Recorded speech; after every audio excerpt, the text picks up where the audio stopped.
And Princess, pag-usapan po namin mga kabayan. Yes, pag-usapan po namin yung motor.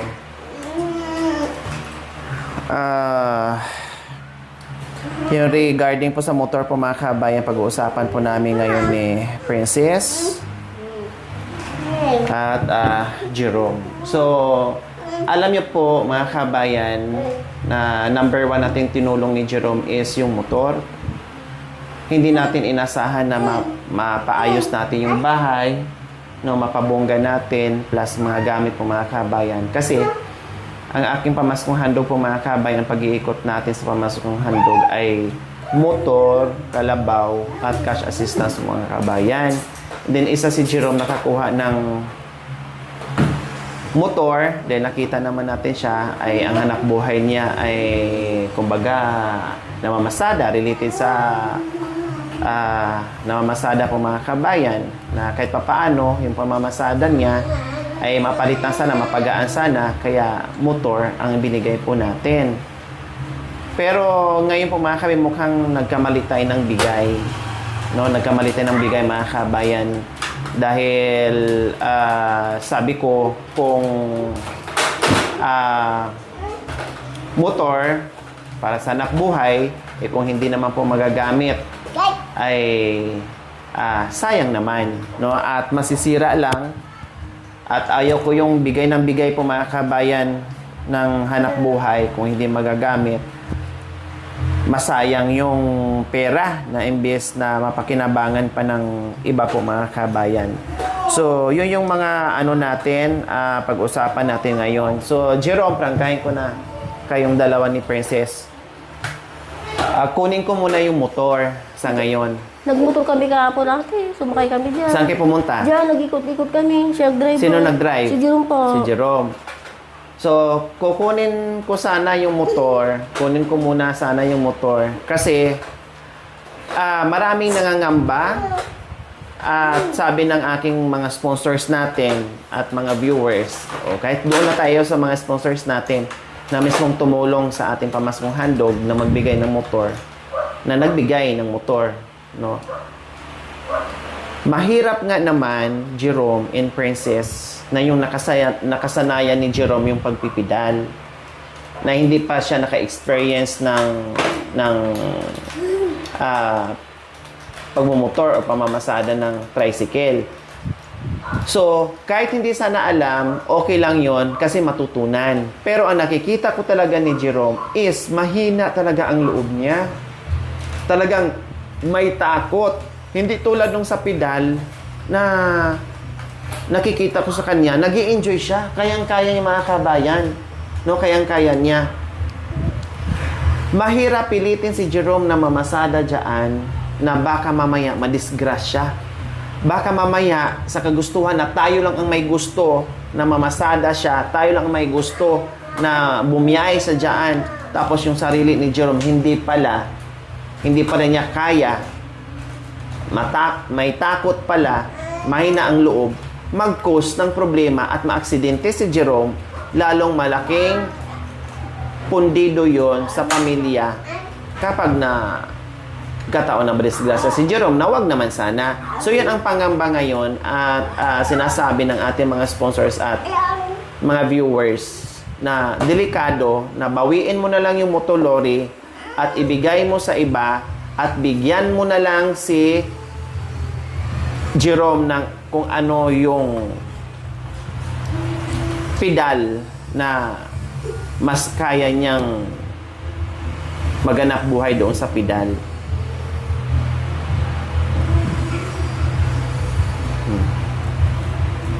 Kaya sabi ko, okay, sige, kukunin ko yung motor, and then, iuwi ko sa bahay. Kung sakaling makahanap tayo ng marunong mag-drive ng motor, ibigay natin. Kasi mahirap yun. Gusto mo ba, Princess, madisgrasya si Jerome? Tanungin lang kita. Ha? Hindi po ate. Oh, mas mahirap yun. Di ba, Jerome, aminin mo sa sarili mo or yung tama ba yung nakikita ko sa'yo at saka obserbasyon ko sa'yo na ikaw ay mahina ang loob mo sa motor? Hindi naman po ate. Yung problema ko lang po yung walang lisensya sa ako. Walang Lisensya po. lisensya. Bakit problema mo yung lisensya? Magkaroon ka ng lisensya, hindi ka pa natututo. Matuto ka muna. Alam naman na niya ate, na nagdadrive kami. Kasi sumakay pa nga kami. Paikot-ikot kami dyan. Nagmotor kayo, Opo. na siya nagdala, nakasama, Opo, kayong dyan, lahat. paikot kami, opo. O kumusta yung, mamaya, makita ko yan ha. Makita ko yan mamaya. Hindi pwedeng sabi-sabihin lang. Totoo po, kaso lang po, kunti na lang yung gasolina niya kasi O isa pa din yan, bago ang motor nyo, hindi pwedeng ma-empty yan. Hindi pwedeng ubos-ubos ang motor. Hindi pwedeng kunting-kunti lang hindi pwedeng ubos-ubos ang gasolina. Hindi ayaw pwedeng lang namin kunti-kunti lang mawala yung gasolina. motor. Ha? Ayaw lang namin kung mawala yung motor. Oo, yan naman pala eh. Siya nagkaano dyan, kada kasama namin noong isang araw. Yun naman pala eh. Masakit pa sa amin pag nawala yung motor. Oo, yun naman pala. Ayaw namin ibigay. Oo. Pero, kung ayaw yung ibigay at sa gusto at aayaw nyo, pag kunin ko, wala kayong magagawa. Dahil kung mag-cause ng problema na madisgrasya at hindi kaya ni Jerome at masira lang dyan, ay kaya kong bawiin. Walang makakapigil sa akin. Kasi nga, binigay namin yan para gamitin sa hanap buhay. Pero kung ibigay namin na nandoon nakapark sa ibang tao, gamitin sa ibang tao o sa kamag-anak, or nandiyan lang na kinukumutan, mabubulok yan eh, masisira yan eh. Na hindi magagamit sa hanap buhay. Siyempre kukunin ko, bawiin ko. Sa ayaw at gusto nyo. Kaya nga binigay para sa hanap buhay. Kaya lang, ang nag-alala ang mga sponsor na nagbigay niyan, Lori, bawiin mo yung motor, bigyan mo ng pedal, masira lang yan dyan, nakatabi lang yung motor, at pinaparking nila sa iba, useless ang tulong mo. Kaya bawiin mo at ibigay mo sa iba. May tama sila. May punto sila. Alam nga naman magbigay kasi sa isang pamilya na bigay lang display, ibigay, hindi mapakinabangan. Ang purpose nga dyan, binigay para gamitin sa anak buhay. At hindi rin iba yung makinabang. Para yan sa pamilya nyo na maiahon kayo sa hirap. Ay bakit nasabi mong hindi nyo ibigay kung kukunin ko, princess? Ha? Ha? Bakit nasagot mo na ayaw mong ibigay kapag kukunin ko yung motor? Ano sa palagay mo? Bakit naisip mo at nasagot mo yon? Ha? Para maintindihan ka ng mga viewers, bakit ayaw mong ibigay yung motor? Sa amin na nga ate, ibibigay mo pa sa iba, di ba sakit din sa amin. Alam na nga yung asawa ko motor. Kaya nga pinakukan ko siya magdadrive ka. Iyon ang ipasada niya. O itanong kita, bakit nga ba kukunin? Bakit nga ba bawiin? May rason ba o wala? Ha? Bakit nga ba may salitang kunin? At bakit nga ba may salitang bawiin? May rason ba o wala? Ha? Siyempre may rason. Kaya kunin. Hindi naman talaga dapat bawiin. Kung nakita namin na nagamit sa maayos, ginamit sa anak buhay. Saka ilang beses ko sinasabi sa Jerome, disensya ka ng disensya. Pwede ka naman mag-practice dito. Papractice naman. Nagbapractice naman po siya ate. O kaya nga, bakit ini-insist mo yung disensya ng disensya na hindi mo pa naman, bakit disensya? Dapat student permit muna. Tapos non-pro. Habang nagpa-practice.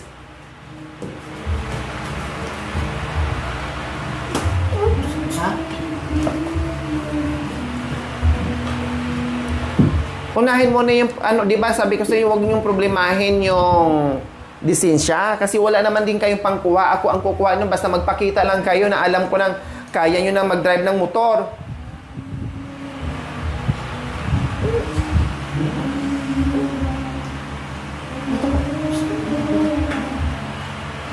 Kaya nandito ako kasi bawiin ko na lang yung motor, Jerome.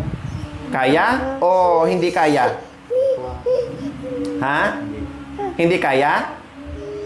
Oh. Ikaw na nagsasabi, Princess, na kaya yung magmotor. Hindi mo kaya? Kaya pa ate, ayaw ko gagawin. Gusto ko muna ako. Gagamitin mo. Magpursige ka. Baka napilitan ka lang, ha? Hindi po ate, hindi siya napilitan. Oh. Baka napilitan ka lang, Jerome, na kahit takot ka bumiyahe, napilitan ka lang kasi mawalan ka ng motor at mapalitan ng pedal. May pedal na ako nga gagawin ko po doon sa isang pedal. Ikaw ang kitid talaga ng utak mo, no? Anong gagawin mo sa isang pedal? Maganda nga eh, dalawang pedal mo. Ang isa ibiyahe mo, ang isa tawag nito, ipa-boundary mo. Mga ate pedalan, panayarakalan. Oh, ganun lang naman yun. Yung Parang motor ikaw din, dati, boundary. yung pedal mo, di ba? Anong ginawa mo sa pedal mo? Inulog-hulugan mo 50 araw-araw hanggat napasa iyo. Mas gusto namin natin yung motor. Motor muna ate. Motor muna ang gusto namin natin, huwag na pedal. May pedal lang kami ate. Mamaya subukan ko yan na sabi mo, umikot kayo dito. Opo. Oh, sige, subukan ko nga yan. Kasi Sige po. kaya nga namin bawiin to, Jerome and Princess, na ibigay namin sa iba kasi ayaw namin, nakitaan kasi si Jerome sa mga sponsor at viewers, mahina ang loob, mahina dumiskarte. Ang punto namin dito, hindi kami masamang tao na bawiin lang ng basta-basta na walang rason. Ang ayaw namin is madisgrasya si Jerome na mag-cause ng problema at lalo kayong kawawa.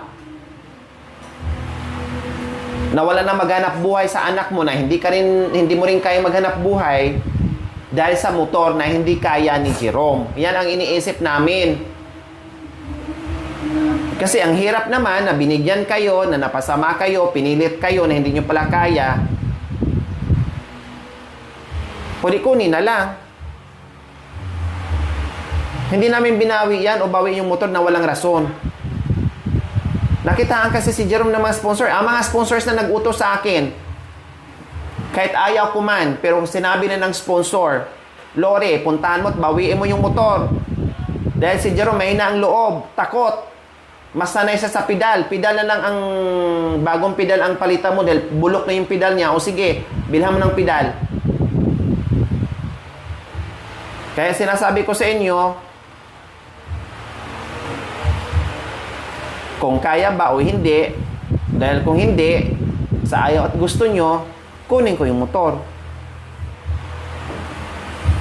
Eh lalo na kung inutos na ngayon ng mga sponsors na kunin.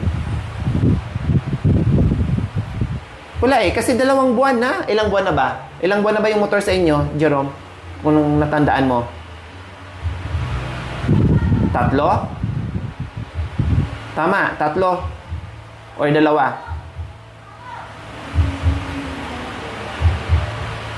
Or magtatatlong, kasi mag-1 buwan na ako dito sa Alaminos eh. So magta3 buwan na. Kasi 1 buwan na ako dito sa Alaminos. Mahigit na pala 1 buwan dito sa Alaminos.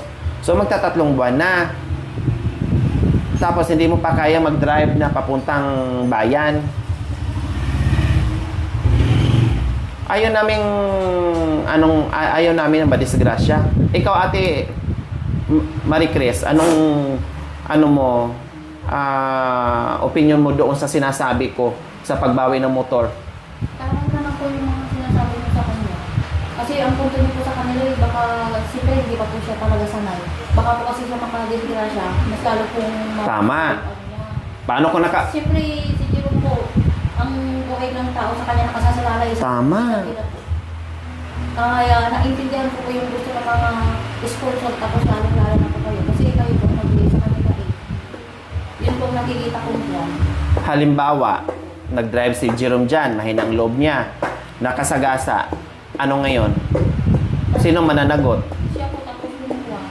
Oh, kawawa. Opo. Oh, saan siyang pera ngayon?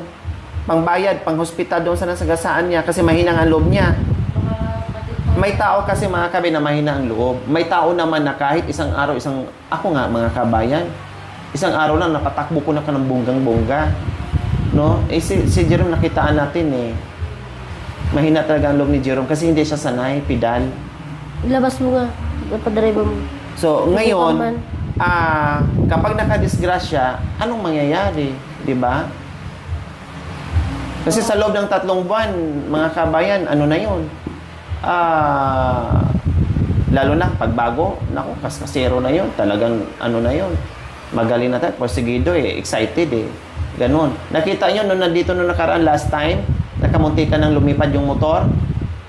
Dahil siyempre, kabado mga kabayan, kabado, munti ka ng nakadisgrasya. Dahil kung hindi niya nahawakan yung clutch, Jerome, kung hindi niya nahawakan yung clutch, kaharap niya, mag-asawa, nasa tricycle, wala disgrasya.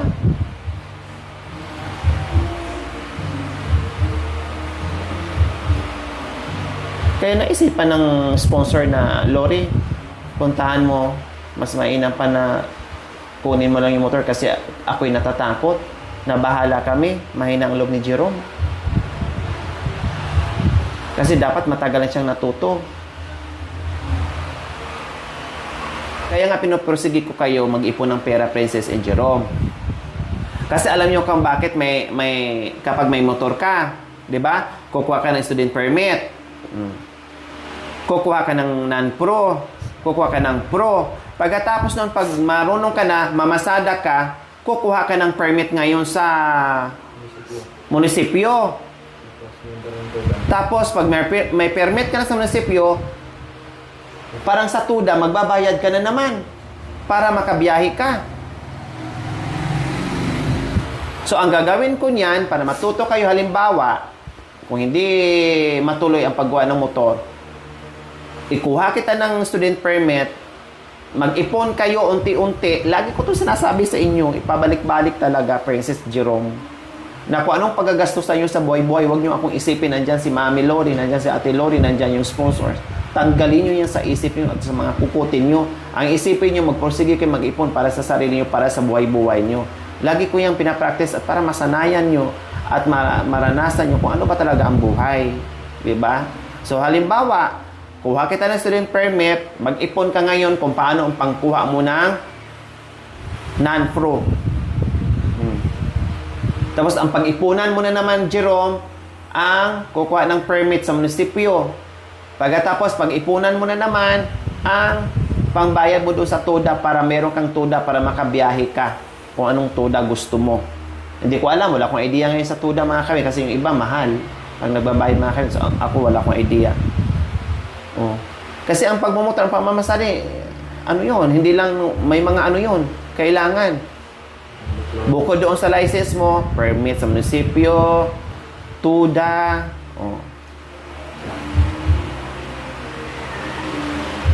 yun ang ano doon, yun ang kailangan doon. So, paano, Princess? Halimbawa, pag pilitin talaga ng sponsor at gusto ko talagang kunin, anong mangyayari? Anong gagawin mo? Ayaw namin ang ibigay. Ayaw mo ibigay? Nagpursige naman, nagpursige naman yung asawa ko na natutong magmotor nun. Diyan sa highway, kaliko-liko kami pa, nakasakay pa kami dyan. Paano kung bigla na lang? Nandun ko sa Alaminos, nilalabas namin yan. Nagpupursige siyang matutong magmotor. Kasi kasama ko siya para makita ko lang ng totoo. Kung kailan kayo na napagsabihan ng bunggang-bungga, saka kayo napursige, noon hindi napursige. Iniwan pa doon sa kabilang bahay. Hindi na naman po na iniwan sa kabilang bahay, ate. O yan ka na naman, hindi iniwan. Pinarking na muna dyan. Napupunta si Jerome dyan pagbadaos pagbasada. Tinuturuan po siya kasi. Doon, tinuturuan. Iniwan nga, anong nang pinsan niya. parking at iniwan, Princess, ang hina Sabi talaga ng ng ano pinsan mo. niya, dito muna yung motor mo, babalik ka pa naman bukas, sabi niya. O babalik bukas, pero hindi na nakabalik. 3 araw ang pupunta inabot. ako doon, wala naman akong pamasahe balong, sabi ng pinsan niya. O sige kuya, ako na lang pupunta dyan, tayo mo ako, taturuan mo ko ulit, sabi niya. Pumunta naman ito. O kaya nga, iniwan nga Tinuruan siya doon. maghapon. Nasaan yung susi ng motor? Ayun po. Yung dalawa nandiyan. Opo. Hindi nyo tinago yung... Andun po yung isa nakatago, yan po yung nakalabas o ginagamit si Jerome. O paano na? Kasi may umuwi pa naman na sponsor na siya mismo ang kukuha sa motor na yan. Wala kang magagawa. Pag gusto ko pa din, kung hindi ko pigilan, kung sabihin ko, sige, kunin mo na. Kahit maglumpasay ka dyan, kahit anong gawin mo dyan, wala kang magagawa eh. O ikaw, Jerome, napaisip ka ng ano, lalo ka na, Jerome, ikaw yung padre de pamilya, ikaw yung hahawak sa motor, lalo ka na, anong oh, Hindi ko bibigay. tinatapik-tapik ka na ni Princess, oh. Hindi ko bibigay po yun. Bakit kaya, ano sa palagay mo, anong rason, bakit hindi mo ibibigay? Gagamitin ko po rin natin pag napasara ako. Tapos, Kwento. Pag-kwento. mag-ipon po. Panang school nito. pang Lisensya. restro, pang permit. O, tapos, Ulam-ulam namin. o, so, ibig mo sabihin, bibigyan kayo ng chance na gusto nyo na manatili ang motor sa inyo, magpursige kayo, at magpursige ka rin na matuto ka para pagdating ng araw makapagbiyahe ka, makapamasada ka. O, paano kung hindi na makaantay talaga yung sponsor natin at hindi na rin ako makaantay? Halimbawa, kung kukunin na talaga, anong mangyayari sa inyo? Back to pedal na lang.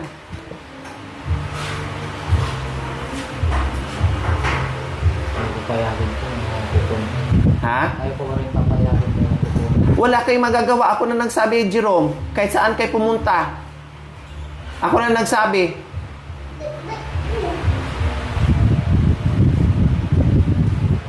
Ako na nagsabi sa inyo.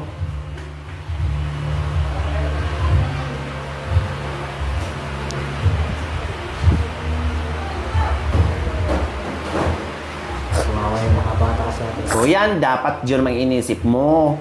Kasi nga binigay ko nga sa iyo yan kasi naawa ako sa bata. Para, di ba, ang sabi ko sa iyo noon, ano bang sabi ko sa iyo noon nung nagkita tayo doon? Gagawin ko to para sa mga anak mo na para kahit papaano ay may ahon mo maangat yung buhay mo. Kailang hindi naman kita mapipilit kung hindi mo kayang magmotor kasi nga natatakot din kami kasama ang sponsor na madisgrasya ka. Hindi ko na po pagka. Sa nagbibigay ko, pagamitin ko po. Magporsige ka na matuto.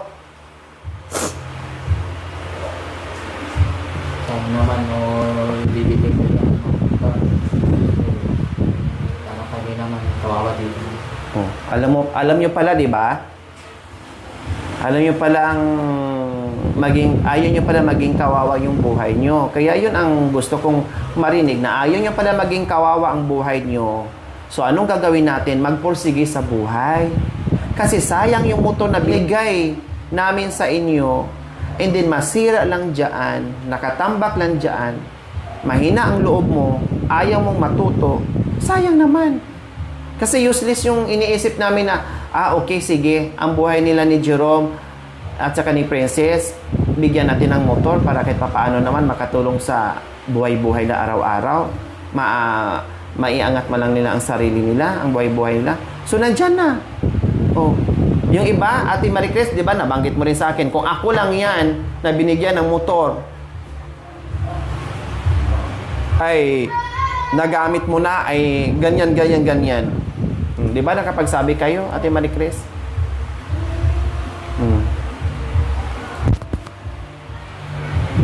Kasi ako na nagsasabi sa inyo, kapag wala pa rin akong nakitaan at mabulok na yung motor dyan, ay kunin ko na lang. Kasi naman madisgrasya sila Ate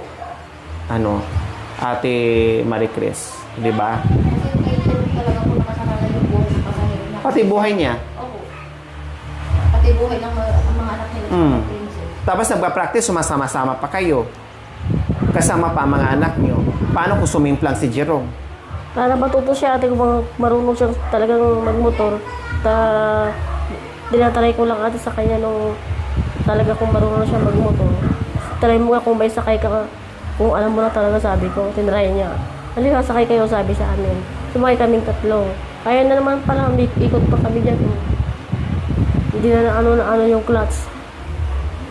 Hindi naman na tumatalon. Alam na niya talaga. Kaya ayaw may ibigay yung motor ate. Nagpursige siyang nagkukuha niya sa kalsada kasama namin kahit mainit. Uuwi siya ng alas 12 o kaya alas 11. Maya alauna. Lalabas kami dyan. Sumasama kaming tatlong mag-iina. So, Para gusto marunong ka na. Gusto ko na Jerome, siya makita. okay na. Oo po. Kaso lang maliit lang po yung gasolina niya. Kung di lang kunti lang yung gasolina niya, palabas ko yan ate, tapos sumakay pa kaming 4. Para makita yung po talaga ang totoo. At saka, hindi pwedeng konti lang ang gasolina dyan, Jerome. Kailangan may gasolina ng marami lagi yan. So, ayan po mga kabayan. Ang sadya ko dito is kukunin ko yung motor. Pati, syempre, no? Para iwas disgrasya at nakitaan naman talaga natin si Jerome mga kabayan na mahinang loob. At ako'y natatakot pati yung mga sponsors natin at viewers natin. At maraming umagri lahat na pedal na lang ang ibigay. Pedal lang ibigay po mga kabayan. Pero ngayon, nanindigan si Jerome na magpursige daw siya mga kabayan. Sige, pagbigyan ko ng isang chance po mga kabayan kung anong klaseng pursige na matuto sa motor. Kapag nakitaan ko na wala pa rin pagbabago at hindi pa rin gumawa ng paraan na magamit ang motor mga kabayan, useless. Ang motor hindi para sa service lamang. No? Anong gagawin sa service kung walang makain? Ang motor, ang purpose niyan para pagkikitaan, hindi para i-display dyan, hindi para sa service dyan, hindi para ipabulukin dyan, hindi. Para yan sa hanap buhay. No? So ngayon, bigyan ko ng chance. And then pag hindi po mga kabayan, sa ayaw at gusto nila, kunin ko motor.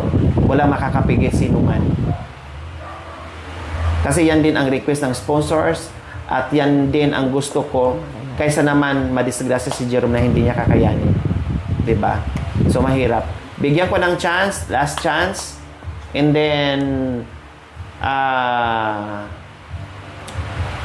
pag hindi talaga kaya, so doon na tayo mag-decide mga kabayan. No? Kukunin ko na yung motor. And then pag nalaman ko pa na nakapark sa iba at ginamit ng iba o hiniram ng iba mga kabayan, wala nang sabi-sabi. Ipahila ko na yung motor mga kabayan. Kahit ipadlock pa nila yung gate, wala akong pakialam. Ano ko yan, ipag-grind ko yung gate. Ipapag-grind ko yung gate. Kahit ipadlock pa na yung gate dyan na nandyan yung motor hindi makuha. Ipapag-grind ko yung gate para mailabas yung motor.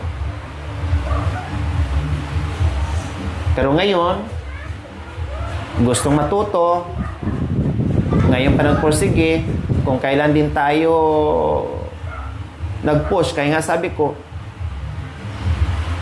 pinupush namin. Kasi gusto namin na aangat ang buhay nila mga kabayan. Kasi yun naman talaga purpose natin na may angat natin ang buhay-buhay ng mga tinutulungan natin. Kasi masaya tayo. Masaya tayo na makitaan natin, ay wow, nabago ang buhay nila. Ay wow, umuki ang mga bata. Ay wow, nakapag-aral ang mga bata. Masaya tayo mga kabayan. Pero malungkot ang puso natin kapag nakitaan natin na mabaliwala lahat ng tulong, no?